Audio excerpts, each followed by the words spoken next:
GLN 217. Earth is earth, take it as you find it. Do not expect to find heavenly things there. It is a place of tuition, and the purpose of life is learning. All things of earth are limited and mortal. Immortality will not be found there.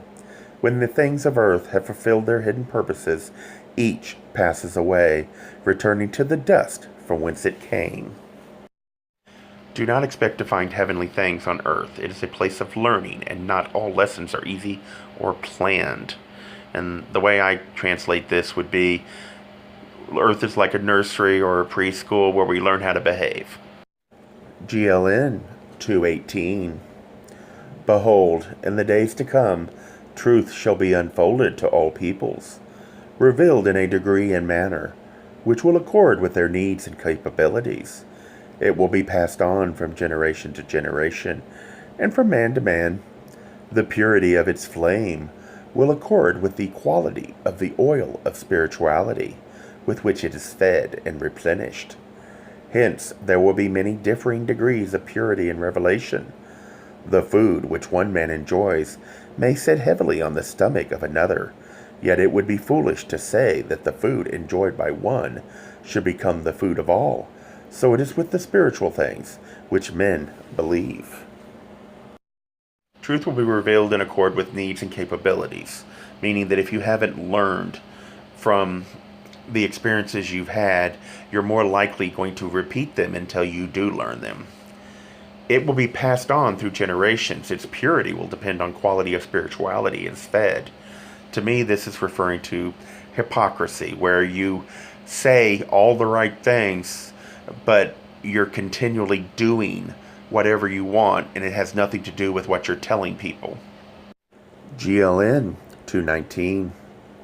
I will not send prophets, nor will I appoint spokesmen, but such will arise through their own efforts and enter into conscious union with me. They will point the way, which will be followed by the spiritually sturdy, but others less strong in spirit must take a slower path, and many will advance only by faith and service, by justice and kindliness towards others.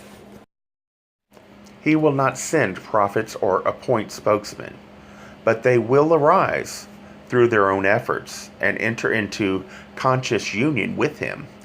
They will point the way that will be followed by the spiritually sturdy. Others with less strong spirits must take a slower path. Many paths lead to the same end, but some have more lessons to teach than others, but the choice is always up to you. GLN 220. The spark of divinity in man generates inspiring dreams, which will ever lure him onward and upward. Yet the road is long, the journey wearying, and often unpleasant. Man has unnecessarily encumbered himself. He has enshrouded his spirit under a winding sheet of earthly passions, with his great eye blinded by indulgence and vice, and his spirit corroded by corruption. His fallible senses only are left to him, and these deceive him into believing the mortal vehicle is his total being. Affliction and decay are now the lot of man, and he has passed into a long dark night of ignorance. Now, only by journeying the long and painful road of earthly experience can his soul be cleansed and awakened to the realization of the glory within him. Spark of divinity in man generates inspiring dreams, yet the road is long and difficult, often unpleasant. But man has unnecessarily added to the struggle by how much they value earthly passions.